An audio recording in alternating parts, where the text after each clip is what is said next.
अल्लाहुम्मा सल्ली अला सय्यिदना मुहम्मद व अला आलि मुहम्मद। हम लोगों की इंग्लिश की क्लास कंटिन्यू हो रही है। हम लोगों ने पास्ट में जो पढ़ा, मैं 2 मिनट के अंदर रिकैपिटुलेट कर दूं आप लोगों को। मैं ये रोजाना इस वजह से कर रहा होता हूँ ताकि आपका जो माइंड एक कंडीशनिंग रहे। ठीक है, हो सकता है कि कुछ बच्चे इससे इरिटेट हो रहे हो, पर ये बहुत इंपॉर्टेंट होता है कि इन चीजों का आप ध्यान रखें। सबसे पहले हम लोगों ने, मैं जल्दी जल्दी बोलूंगा ये, सबसे पहले हमने सब्जेक्ट वर्ब ऑब्जेक्ट को देखा कि सब्जेक्ट क्या होता है, जो कोई काम करता है, वर्ब काम, और ऑब्जेक्ट जिस पे काम है।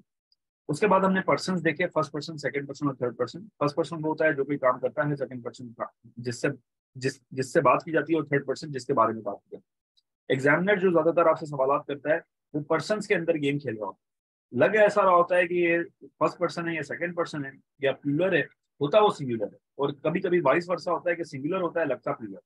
उसके एरर करेक्शन के अंदर हम लोगों ने डेप्थ के अंदर बात पहले भी बात की थी, आगे भी करेंगे, पर ये जहन में हो कि ये चलता कहाँ से क्या है। इसके बाद हम लोगों ने आप लोगों को ये बताया था कि जी पार्ट्स ऑफ स्पीच के बारे में कुछ इंपॉर्टेंट डिस्कशन हुई थी। उससे पहले थोड़ा सा हम लोगों ने आपको सेंटेंस स्ट्रक्चर के बारे में बताया था कि सेंटेंस स्ट्रक्चर होता कैसे, किस तरीके से सब्जेक्ट, हेल्पिंग वर्ब, वर्ब और ऑब्जेक्ट को फॉर्म करके आप अपनी अंग्रेजी को इम्प्रूव कर सकते। फिर मैंने आप लोगों को कुछ टिप्स एंड ट्रिक्स शेयर की थी, किस तरीके से आपने नोट्स बनाने हैं। फिर मैंने आप लोगों को पार्ट्स ऑफ स्पीच के बारे में कुछ रफ सा कॉन्सेप्ट दिया था कि पार्ट्स ऑफ स्पीच होते क्या है, किस तरीके से चलना है और किस तरीके से इनको पढ़ना है। ठीक है, नाउन के ऊपर हमने डिटेल डिस्कशन की थी, और नाउन से रिलेटेड जो जो एरर्स थे हम लोगों ने डिटेल में देखे थे कि ये एरर्स होते हैं और एग्जामिनर यहाँ से पूछे। जैसे फॉर एग्जाम्पल मैथमेटिक्स, ये सिंगुलर है पर कुछ लोग इसको प्लूरल फॉर्म में रख के आर लगा देते, तो गलत हो जाए। इसी तरीके से हम लोगों ने और बहुत सारी चीजें डिस्कस की थी कि कुछ वर्ड्स हैं जैसे पेयर ऑफ शूज, तो ये सिंगुलर काउंट होता है, कुछ लोग इसको प्लूरल फॉर्म में कर देते, तो वो गलत हो जाता है। कि दो चीजें जो एक साथ इस्तेमाल होती हैं, जैसे स्पेक्टिकल्स, स्पेक्टिकल्स चश्मे दो हैं, क्वांटिटी दो है, तो उनको हम लोगों ने सिंगुलर ही काउंट करना है, प्लूरल काउंट नहीं करना, क्योंकि वो एक पेयर बन के ही सिंगुलर फॉर्म होती है। ये मैंने आप लोगों को पढ़ाया है डिटेल के अंदर। ऐसी बहुत सारी और भी एग्जांपल्स हैं, बहुत सारी चीजें नाउन कर। फिर हम लोगों ने प्रोनाउन को देखा, और प्रोनाउन से रिलेटेड जितने भी रिफ्लेक्सिव प्रोनाउन हो गया, रिलेटेड प्रोनाउन हो गया, और हर चीज हम लोगों ने डिटेल में डिस्कस की। और उससे रिलेटेड जो एमसीक्यूज बनते हैं या क्वेश्चंस बनते हैं, वो भी मैंने आप लोगों से डिटेल में डिस्कस की कि प्रोनाउन को किस तरीके से इस्तेमाल किया जा रहा होता है, डिटर्मिनेंट प्रोनाउन क्या होते हैं, ये डेट, दीज, दोज किस तरीके से होते हैं। इसके ऊपर मैं थोड़ा सा और आप लोगों को गाइड कर दूं कि डेट इस्तेमाल होता है जब आपके पास कोई दूर चीज हो, ठीक है, और वो आपकी पहुंच से दूर हो, आप उसको इंडिकेट कर दो। ठीक है, दिस इस्तेमाल होता है, जैसे ये this is the pen. It बेजान चीजों के लिए इस्तेमाल होता है। और ये बात ध्यान में रखिएगा आप कि जहां पर आपने ये देखना है कि आपका जो प्रोनाउन यूजेज है, अगर सब्जेक्ट के अंदर एक प्रोनाउन है और उसी का रिलेटेड आगे कोई वर्ड इस्तेमाल होगा, जैसे एक जो एग्जांपल्स मैंने पीछे भी दी थी, आप लोगों ने अगर नोट डाउन की भी हो तो समझ जाएंगे। जैसे one should love one's country होना चाहिए, हिज कंट्री नहीं होगा। ठीक है भाई, इनको मैसेज करें बॉल आई, अगर आवाज नहीं आ रही तो नीचे से कर दें। ठीक है, तो ये इस तरीके से आप लोगों ने चीजें चलानी होती हैं और देखनी होती है कि one should love his country नहीं होगा, one should love one's country होना चाहिए। तो पीछे वाला जो नाउन है उसी के हिसाब से उसका प्रोनाउन होना चाहिए, ऐसा नहीं है कि पीछे कुछ और आगे कुछ। ठीक है, तो ये प्रोनाउन के अंदर कुछ चीजें हैं। फिर हम लोगों ने वर्ब के ऊपर डिस्कशन की थी, जो कि आज कंटिन्यू होगी, और इसके अंदर हम कुछ चीजें देखेंगे कि वर्ब से रिलेटेड एमसीक्यूज कौन से बनते हैं और वर्ब इंपॉर्टेंट क्यों है। मैं स्क्रीन शेयर कर लेता हूँ आप लोगों से, ताकि आप लोगों को आइडिया हो जाए कि किस तरीके से मैं आप लोगों को लेके चलूँ। स्क्रीन शेयर हो गई होगी मुझे उम्मीद है। मैं थोड़ी सी अब तीसरे गियर में स्टार्ट करेंगे गाड़ी, हम थोड़ा सा तेज पढ़ना स्टार्ट करेंगे क्योंकि एग्जाम्स हमारे बहुत करीब आ रहे हैं। तो आप लोग भी अपनी बेल्ट टाइट कर लें। वो क्या बोलते हैं शाहरुख खान, क्या बोलता है, अपनी कुर्सी की पेटी बांध दो, मौसम बिगड़ने वाला। जैसे मौसम बिगड़ रहा है पाकिस्तान का, आज भी बहुत खतरनाक मौसम रहा। तो हम लोगों ने टाइप्स ऑफ वर्ब पढ़ रहे थे। टाइप ऑफ वर्ब को याद करना इंपॉर्टेंट नहीं है, टाइप ऑफ वर्ब को समझना बड़ा इंपॉर्टेंट। तो वर्ब क्या होता है, इसको सिंपल सा देखें कि ये कोई काम होता है। ठीक है, अब इसके अंदर जो इंपॉर्टेंट है ना, वो तीन है, जो यहाँ पर लिखे हैं ना, वो चार बड़े इंपॉर्टेंट, बहुत इंपॉर्टेंट, जो कि हर एक एग्जाम्स के अंदर आते हैं। हेल्पिंग वर्ब का यूजेज आपको सही तरीके से पता हो कि कौन सा वर्ब कहाँ पर लगाना है। हेल्पिंग वर्ब, समझ रहे हैं मेरी बात, ये हेल्पिंग वर्ब का यूजेज पता हो। जैसे एक मैं एग्जांपल दूं, ज्यादातर ये एमसीक्यू आता है, ध्यान में रखना मेरी बात। जब हम टेंसेस पढ़ेंगे तो भी मैं आप लोगों को बताऊंगा, पर मैं एक टिप बता रहा हूँ, ये एमसीक्यू लाजमी आता है कि एक टेंस एक एक बात हो रही होगी पास्ट टेंस के अंदर, उसका जो हेल्पिंग वर्ब होगा वो पास्ट होगा, और सेकंड वाला प्रेजेंट या फ्यूचर में लगा देंगे, तो वो गलत हो जाता है। आपने एक ही टेंस रखनी, पर एक बात याद रखनी कि दो फ्यूचर एक साथ कभी भी इस्तेमाल नहीं होते। ठीक हो गया, ये बात ध्यान में रखिए। पर दो, अगर एक पास्ट होगा तो दूसरा भी पास्ट होना चाहिए, ये बात ध्यान में होना। ठीक है, तो अब यहाँ पर जो इंपॉर्टेंट है वो एक तो हेल्पिंग वर्ब बहुत इंपॉर्टेंट है कि is, am, are, was, were यहाँ पर इस्तेमाल हो रहे होते हैं, किसके साथ इस्तेमाल हो रहे हैं, सब्जेक्ट क्या है ये आप लोगों को पता होना चाहिए। दूसरा, मॉडल ऑक्सिलरी वर्ब का यूजेज आप लोगों को बहुत अच्छे से पता होना चाहिए कि can, could, may, might, should, would, सही है, आउट टू, ये सारी चीजें आप लोगों को पता होनी चाहिए। मैं भी आप लोगों को पढ़ाऊंगा, ये कल वाली क्लास में पढ़ेंगे, पर ये आप लोगों को जहन में बिल्कुल फिक्स हो कि can, could, may, might, would, should जो भी है ये कहाँ पर और कैसे इस्तेमाल होता है, ये मैं भी बताऊंगा। कल आप लोगों को होमवर्क पढ़ के भी आइए, मैं भी पढ़ा दूँ। ट्रांजिटिव और इंट्रांजिटिव का बड़ा फड्डा है। ट्रांजिटिव क्या होता है ये आप समझो, ये यहाँ से गेम मजे की है, ठीक है, बड़ा मजा आएगा। सुनो, कहते हैं कि ट्रांजिटिव वर्ब जो होते हैं ना, वो अपने साथ ना एकदम अपने फौरन बाद ऑब्जेक्ट मांगते हैं। अब सब्जेक्ट वर्ब ऑब्जेक्ट में पढ़ा चुका हूँ कि सब्जेक्ट जो कोई काम करता है, वर्ब काम, और ऑब्जेक्ट जिस पे काम हो रहा हो। अब वर्ब के फौरन बाद ऑब्जेक्ट चाहिए, वरना मैं नहीं हिलूंगा यहाँ। ट्रांजिटिव कहता है, ठीक है। जबकि इंट्रांजिटिव कहता है कोई मसला ही नहीं है भाई, अगर ऑब्जेक्ट नहीं भी है कोई मसला नहीं है, अकेला खड़ा हो जाए। तो जो ट्रांजिटिव वर्ब्स है ना वो याद करने पड़ते हैं, कुछ हैं एग्जामिनर कुछ से खेलता है, जैसे एंजॉय है, ठीक है, जैसे आपका ईट है, राइट है, क्रिएट है, हैव है। ये जो वर्ड्स हैं, हैव नहीं था यहाँ पर मैं खुद बता रहा हूँ, एंजॉय भी नहीं था मैं खुद बता रहा हूँ। तो ये आप लोगों ने याद रखना है, ये वाले, ये इनकी लिस्ट आप लोगों के जहन में मौजूद हो, ये वाले ट्रांजिटिव वर्ब, कि ये अपने साथ फौरन डायरेक्ट ऑब्जेक्ट मांगते हैं। ठीक है, एग्जाम्पल्स हम लोग देखते हैं। और इंट्रांजिटिव वर्ब ऑब्जेक्ट ना भी हो तो वो अकेले खड़ा हो सकता है। ठीक है, अब देखते हैं। और ये जो रेगुलर है और इरेगुलर है, ये इंपॉर्टेंट तो है पर अभी टेस्ट के लिए इतने इंपॉर्टेंट नहीं है, तो जल्दी से बता देता हूँ। रेगुलर वर्ब्स वो होते हैं जो कि अपने साथ ईडी के फॉर्म के साथ सेकंड फॉर्म और थर्ड फॉर्म बन जाती है, पर इरेगुलर वो होते हैं जो कि पूरा ट्रांसफॉर्म हो जाता है, जैसे गो, वेंट, गॉन, पूरा ट्रांसफॉर्म हो गया, तो ये इरेगुलर हो गया। तो आ जाए देखते हैं अब क्या हमारे लिए एक साइंसदान ने रखा है, उसको देखते हैं, ये बड़ा इंपॉर्टेंट है। अच्छा, ये जो पोर्शन है ना, ये आपको ये वाला जो अभी हम पढ़ रहे हैं, ये प्रीपोजिशन के अंदर भी हेल्प करेगा। ये ज्यादातर प्रीपोजिशन में आना चाहिए था, पर यहाँ पर भी सही है, पर प्रीपोजिशन में आता तो ज्यादा सही था। ये हम लोग जब सेकंड एडिशन करेंगे ना, तो इसकी शिफ्टिंग में सेट करूंगा। पर यह है कि ये भी ठीक है, ये गलत नहीं है, पर मैं सेटिस्फाई नहीं होता किसी भी चीज से करूँ, तो इस वजह से मैं इसकी अलाइनमेंट ठीक करूँ कि ये वाला पेज यहाँ पर आना चाहिए था, दैट्स इट। पर बहुत इंपॉर्टेंट है, सुनो अब क्या कह रहा है, क्या कह रहा हूँ क्योंकि मैं अपनी बुक से पढ़ा रहा हूँ। कहता है कि जी static verb at versus to, फर्क क्या है, स्टैटिक वर्ब एट और टू कैसे इस्तेमाल हो रहा है, ये है वैसे प्रीपोजिशन, पर कैसे इस्तेमाल हो रहा है भाई। जब एट इस्तेमाल हो रहा होता है ना मेरे दोस्तों, तब वो स्टेट एक पोजीशन शो कर रहा होता है। At, at home, at school, at university, ये सारे के सारे जो भी एट के साथ इस्तेमाल होते हैं, ये आपकी पोजीशन शो कर रहे होते हैं कि आप यहाँ पर सिस्टम। जब टू लगाते हैं ना तो वो आपकी मूवमेंट को शो कर रहा हो। तो जब एट लगेगा वर्ब के साथ तो क्या होगा, पोजीशन, कि मैं यहां पर हूं। टू लगेगा तो आपकी वो मूवमेंट शो करे, ये ध्यान में रखना। अब देखो, ये इतनी बड़ी लाइन मैंने तुम्हें एक मिनट में चल पढ़ के समझाई है, ठीक है। क्या कह रहा है, I was at the theatre last night, I was at the theatre last night, मैं कल रात थिएटर के अंदर मूवी देख रहा था, बाहुबली। समझ रहे हो बाहुबली नहीं है, मैं यहां से खुद ही बता रहा हूँ कि जो एट है वॉज के बाद लगा है, तो उसने बताया कि मैं वहां पर मौजूद था। पर कह रहा है I was to the theatre last night, गलत हो जाएगा क्योंकि वहां पर मूवमेंट दिखा रहा है, मूवमेंट तो नहीं है वहां पर, तो आप सस्टेन किए हुए हो, तो ये बात ध्यान में। दूसरा कह रहा है I stayed at my brothers house last night, बिल्कुल कह रहा है, पर टू नहीं है, ये ध्यान में रखिएगा।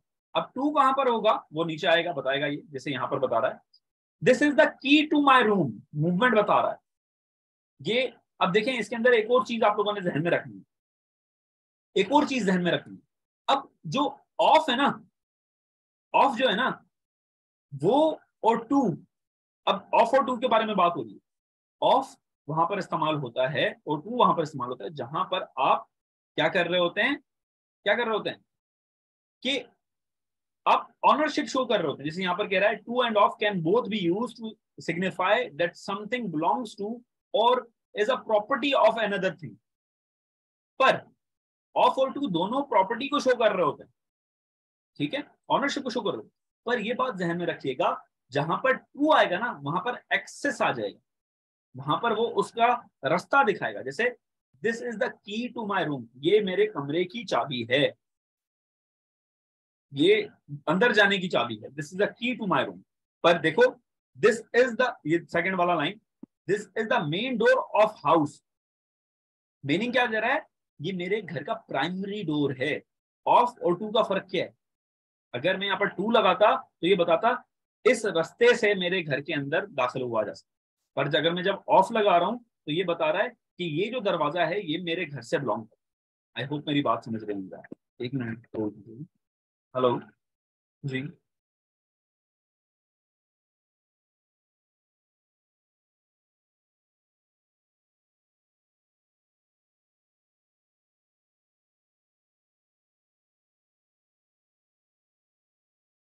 मैं क्लास ले रहा हूँ, आप माफ कर दीजिए।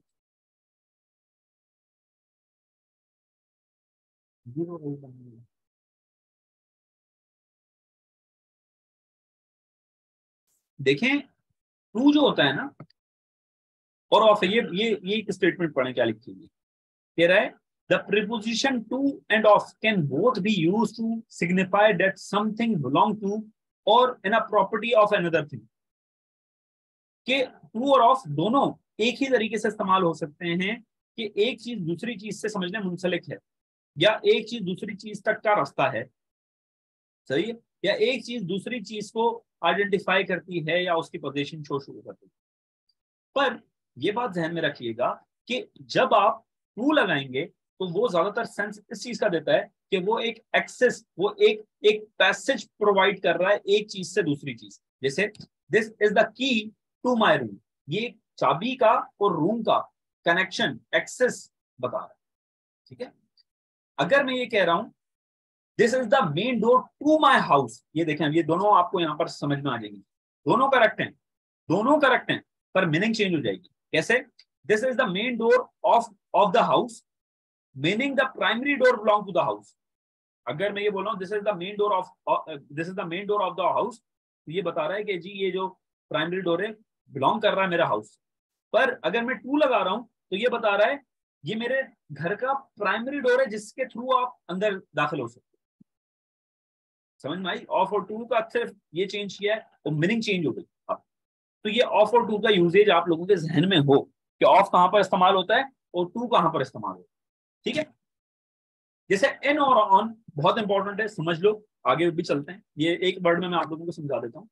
देखें जब आप प्रिंट मीडिया से रिलेटेड बात कर रहे हो, जो कि प्रिंट मीडिया, न्यूज़पेपर हो गए, बिलबोर्ड्स हो गए, ये सारे आते हैं प्रिंट मीडिया के अंदर, ब्रोशर्स हो गए, बुक्स हो गई, ये सारे आते हैं प्रिंट मीडिया के अंदर, ठीक है। उसके लिए होता है इन इस्तेमाल। क्या होता है? इन इस्तेमाल। क्या होता है? इन, प्रिंट मीडिया के लिए, ठीक है।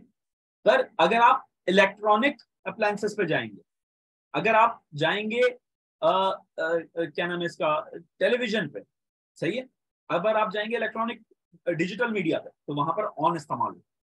वहां पर क्या इस्तेमाल होता है? ऑन इस्तेमाल होता है। ये एमसीक्यू आता है, ध्यान में रखना मेरी बात, ठीक है। अच्छा ये इतना इंपॉर्टेंट नहीं है, इसको छोड़ें, सिर्फ ये बता देता हूं आपको। इन और ऑफ का यूजेज जो है ना वो ये है कि अगर आपने, अगर आपका एक चीज किसी चीज के अंदर है, जैसे दुनिया के अंदर the Nile is the longest river in the world, तो वहां पर ऑफ नहीं लगेगा। ये इतना इंपॉर्टेंट नहीं है, इस वजह से इसके ऊपर हम लोग इतना टाइम नहीं लगा। आगे चलो,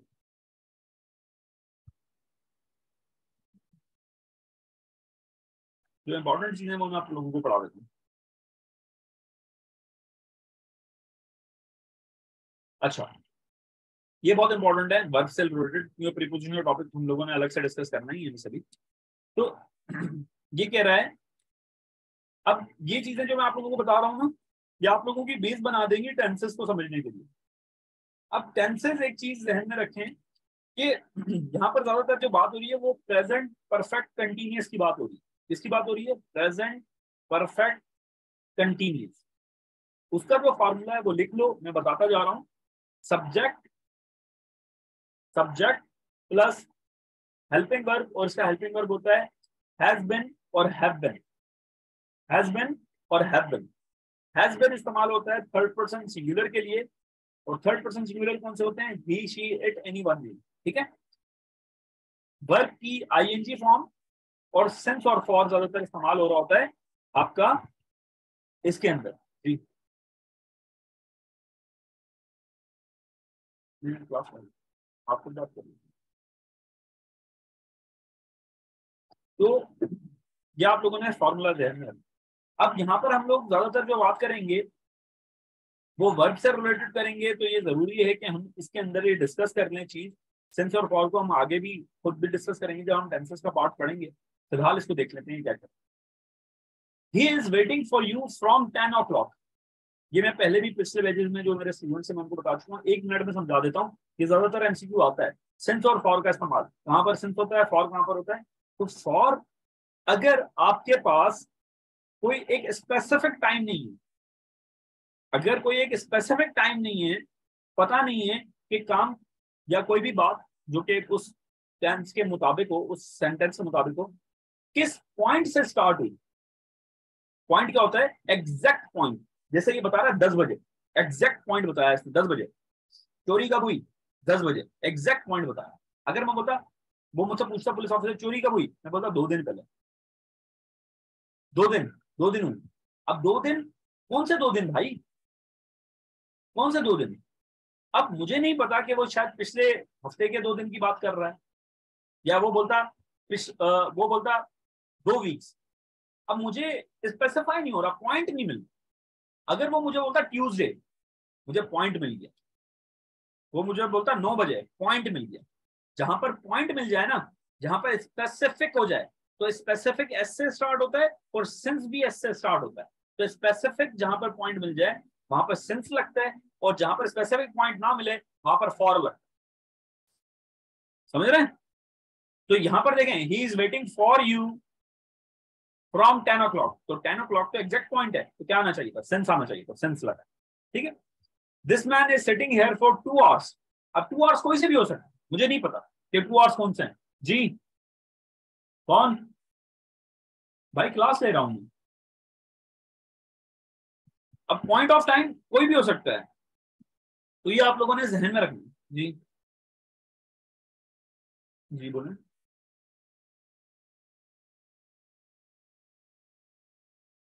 ब्रदर मैं अभी क्लास ले रहा हूँ, थोड़ी देर में कॉल करूँ आपको।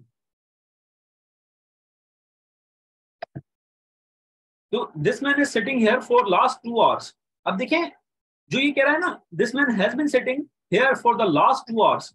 अब यहां पर क्या प्रॉब्लम है? देखें, यहां पर ये प्रॉब्लम है कि this man is sitting for for the last, क्या कह रहा है ये? This man is sitting here for the last 2 hours। अब देखें यहां पर इज लगा हुआ, यहां पर इज लगा हुआ, पर जब कंटिन्यूस इस्तेमाल कर रहे हैं ना, तो उसके साथ 90%, 95% केसेस में सेंस और फॉर इस्तेमाल नहीं हो रहा। 90% की बात कर रहा हूं मैं, 100% की बात नहीं कर रहा, 90%। तो जहां पर आपके पास हैज बीन आया, उसके साथ ज्यादातर इस्तेमाल होता है, ज्यादातर। तो वहां पर सेंस और फॉर इस्तेमाल करें हैज बीन के साथ। प्रेजेंट कंटिन्यूस के साथ आप अवॉइड करें सेंस और फॉर को इस्तेमाल करें। तो the man is sitting here for the last 2 hours गलत हो जाएगा। The man has been sitting here. एक एक एक चीज बता रहा है, एक एक ट्रेडिशन बता रहा है जो कि एक अरसे से स्टार्ट हो और अभी तक चल रहा है। ठीक है। तो वहां पर आपने प्रेजेंट परफेक्ट कंटिन्यूस इस्तेमाल करना है, प्रेजेंट कंटिन्यूस इस्तेमाल नहीं करना। ठीक है। We are staying here since 1980। तो दोबारा वहां पर प्रेजेंट कंटिन्यूस इस्तेमाल हो रहा है, उसकी जगह प्रेजेंट परफेक्ट कंटिन्यूस इस्तेमाल करेंगे। इसके बारे में एक्सप्लेनेशन भी दे रहा है ये। क्या कह रहा है कि to talk about action and situation that started in the past and having continued up to the present। जो मैंने आपसे बात की वही कह रहा है। I am going to school by bus. अब भाई देखें, ये बात बहुत इंपॉर्टेंट है, समझो। जहां पर ये मैं टेंसेस भी पढ़ाता जा रहा हूं साथ साथ, उसके अंदर आसानी हो जाएगी हम लोगों को। जहां पर आप हैबिचुअल हो ना दोस्तों, हैबिचुअल आपका रूटीन हो। ठीक है। The sun set in the east या in the west, sorry in the west. The sun rises from the east, ठीक है। तो ये सूरज का रूटीन है। We pray 5 time a day, ये हमारा रूटीन है। वी रिसाइट होली कुरान, ये हमारा रूटीन है। वी अटेंड क्लास डेली, ये हमारा रूटीन है। तो जब रूटीन हो, आपका एक स्पेसिफिक शेड्यूल हो, उसके लिए प्रेजेंट इंडेफिनाइट इस्तेमाल होता है। और इसके एक जुगाड़ भी है कि ता है, ती है, ते हैं, वो एक अलग कहानी है, वो हम पढ़ेंगे जब टेंसेस पढ़ेंगे। पर ये बात ध्यान में रखिएगा कि देखें, I am going to the bus by, I am going to school by bus, तो ये उस सेंस में ठीक है कि अगर आप एक बंदे को देख रहे हैं, वो आपसे पूछ रहा है, तो वहां पर आप बोल रहे हैं I am going to school by bus, आप कॉल पे बोल रहे हैं उसको। पर जो जर्नल सेंस है, अगर आप उसको शेड्यूल बता रहे हैं कि वो पूछ रहा है भाई आप स्कूल कैसे जाते हो, वहां पर आप ये नहीं बोल सकते, आप ये बोलोगे I go to the school by bus. समझ रहे? We are playing tennis every day, जब एवरी डे आ गया ऑर्डर मीन्स के उसका रिपीटेड एक्शन है, रिपीटेड एक्शन है। तो रिपीटेड एक्शन के लिए क्या होता है? Present indefinite. तो मैं क्या करूंगा? प्रेजेंट इंडेफिनाइट क्या होता है? We play tennis every day. इसका स्ट्रक्चर किस तरीके से ये फॉर्म होता है, प्रेजेंट, पास्ट, फ्यूचर, ये हम पढ़ेंगे। फिर थोड़ा सा अपना माइंड डेवलप करने के लिए मैं तुम लोगों को पढ़ा रहा हूँ कि जो एरर्स आते हैं वर्ब के अंदर वो यही आते हैं, ठीक है। वर्ब का जो एरर्स है वो ज्यादातर रिलेटेड है आपके टेंसेस से भी, तो इंशाल्लाह ताला टेंसेस के ऊपर भी हम डिटेल में देखेंगे। क्या कह रहा है? I told him to go, I said him to go, ये बहुत इंपॉर्टेंट है, ये ज्यादातर पेपर में भी आता है और ज्यादातर टीचर्स को भी ये बात नहीं पता, तो ये समझ लें क्या कह रहा है। कह रहा है I said him to go, ये गलत है। क्यों गलत है? I said him to go गलत है। She told me that she would be coming, ये भी गलत है। क्यों? पढ़े एक्सप्लेनेशन, आपको समझ में आ जाएगी। खैर मैं बता देता हूँ आप लोगों को, टाइम लग जाएगा पढ़ने में। कह रहा है कि जहां पर आए होगा ना दोस्तों, जहां पर आएगा, we use tell with a personal object when we said when there is no personal object. अब क्या कह रहा है कि देखें, जहां पर आए है ना, जहां पर आए है वहां पर आपने टोल्ड इस्तेमाल करना, और जहां पर आय के अलावा ज्यादातर वर्ड्स इस्तेमाल होंगे वहां पर आप सैड इस्तेमाल करें। एक्सप्लेनेशन में क्या कह रहा है? ये कौन है भाई, क्यों ये कीड़े मकोड़े बना रहे हो यार?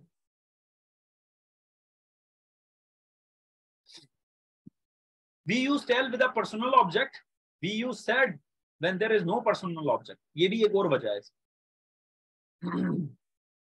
कि क्या कह रहा है कि we use tell with a personal object, जब ऑब्जेक्ट जो हो वो पर्सनल हो, उसी से रिलेटेड हो, ठीक है, हम लगाएंगे, क्या लगाएंगे? टोल्ड। और जहां पर हमारे पास पर्सनल ऑब्जेक्ट नहीं होगा, उस चीज से रिलेटेड ऑब्जेक्ट नहीं होगा, कोई और ऑब्जेक्ट होगा, तो हम लगाएंगे सैड। समझ में आ गई? समझ में आ रही है? कैसे जा रही है?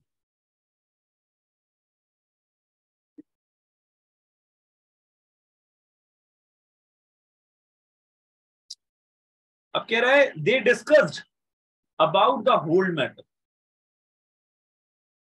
देखें, जब डिस्कस्ड आ गया ना, तो अबाउट नहीं लगा सकते आप, डबल नेगेशन हो जाएगा। जैसे आप बोलते हैं ना, फजूल में खामा खा, फजूल में खामा खा, गलत हो जाएगा ना। आप या तो फजूल बोले या तो खामा खा बोले। आप फजूल में खामा खा क्यों बोले? देखें, दे के साथ कुछ भी लग सकता है, डिपेंड करता है कि जो उसका ऑब्जेक्ट है, पर्सनल ऑब्जेक्ट है। अगर पर्सनल ऑब्जेक्ट है तो हम लगाएंगे टेल, अगर पर्सनल ऑब्जेक्ट नहीं है तो हम लगाएंगे सैड। बात यह है, ठीक है। अब क्या कह रहा है कि they discussed the whole matter, they discuss about the whole matter. अब यहाँ पर देखें, ये भी वही चक्कर है कि मैं कहूँ कि जी फजूल में खामा, अगर आपने फजूल बता दिया तो खामा खा ना लगाओ ना, अगर खामा खा लिख दिया तो फजूल ना लगाओ। तो जब आपने डिस्कस लिख दिया तो अबाउट लिखने की जरूरत नहीं है।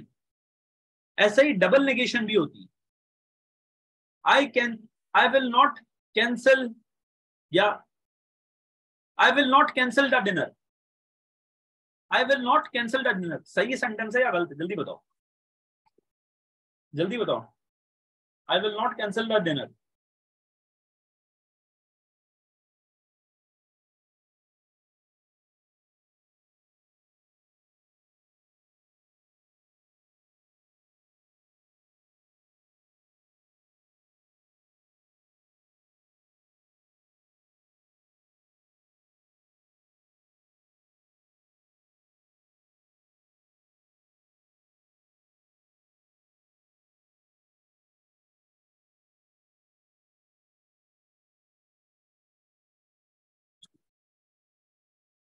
ओ भाई आरशी नहीं, गलत बता रही हो भाई। दूसरों को भी अल्लाह ताला ने सलाहियत दी है, लिख सकते हो, अल्लाह ताला ने यहाँ तक पहुंचाया, तो दिमाग को इस्तेमाल करो, बताओ।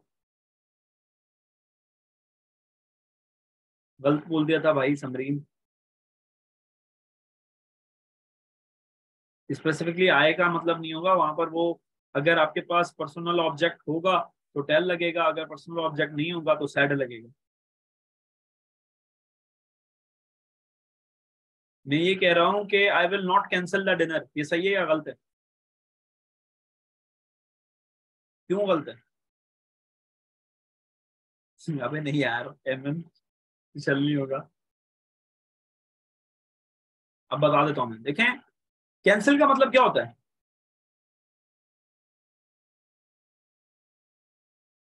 कैंसिल का मतलब क्या होता है? कैंसिल का मतलब क्या होता है? खत्म करना। नॉट का मतलब क्या होता है? नहीं। पर ये सही सेंटेंस, उसकी वजह ये है कि देखें, ये यहां पर एक स्टेटमेंट दे रहा है कि मैं डिनर कैंसिल नहीं करूंगा। सही है, मैं डिनर कैंसिल नहीं करूंगा।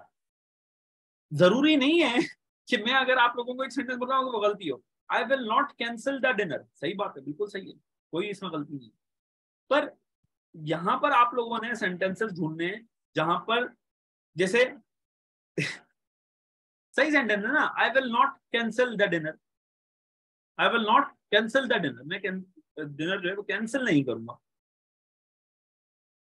सही। अच्छा इसको देखो, पर कभी कभी ऐसा होता है कभी कभी ऐसा होता है, यार समझाने की बात है ना, आपका दिमाग तो खोलिए। कभी कभी ऐसा होता है कि डबल नेगेशन हो जाती है, तो डबल नेगेशन के लिए ना आप लोगों को मैं थोड़े से एक दो सेंटेंस बताता हूँ।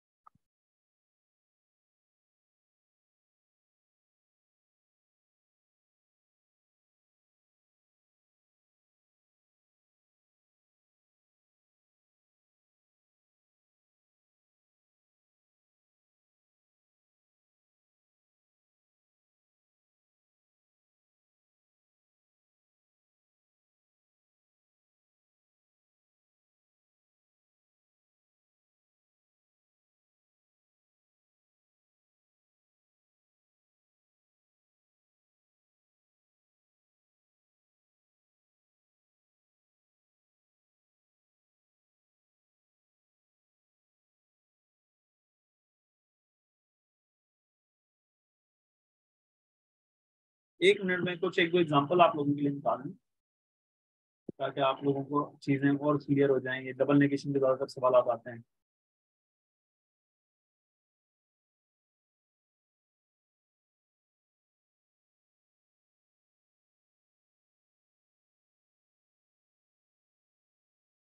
कह रहा है I don't know nothing about it, I don't know nothing about it, I don't know nothing about it. देखिए, जब आपने नथिंग लगा दिया तो डोंट लगाने की जरूरत नहीं है, तो आप सिंपल सा इसको ऐसे बोल सकते हैं, आई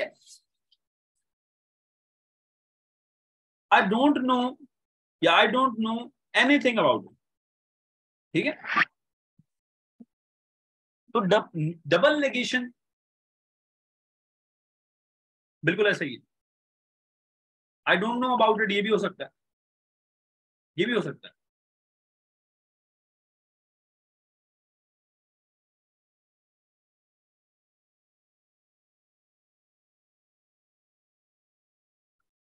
बिल्कुल, ये बिल्कुल हो सकता है। जब आपके ऐसा भी होगा तो ठीक है, माय फादर माय मदर भी होगा तो ठीक है, वो पर्सनल ऑब्जेक्ट पे डिपेंड करता है। I don't know anything. तो ये जहन में रखिएगा। देखिए डबल नेगेशन के सवाल आता है। 1 से 1.5 मिनट है, आई थिंक प्रोडक्टिव क्लास थी आप लोगों के लिए, काफी चीजें आप लोगों ने सीखी होंगी। कल हम इंशाल्लाह ताला पेस और पकड़ेंगे, हो सकता है क्लास टाइमिंग भी हम लोग बढ़ा दें। अभी तो सिर्फ आपको 1 घंटा मिल रहा है, पर इंशाल्लाह ताला मैं सोच रहा हूँ कि कल से आप लोगों की क्लास टाइमिंग भी बढ़ा दें। तो कोई सवाल है तो पूछ लें, 1.5 मिनट है आप लोगों के पास।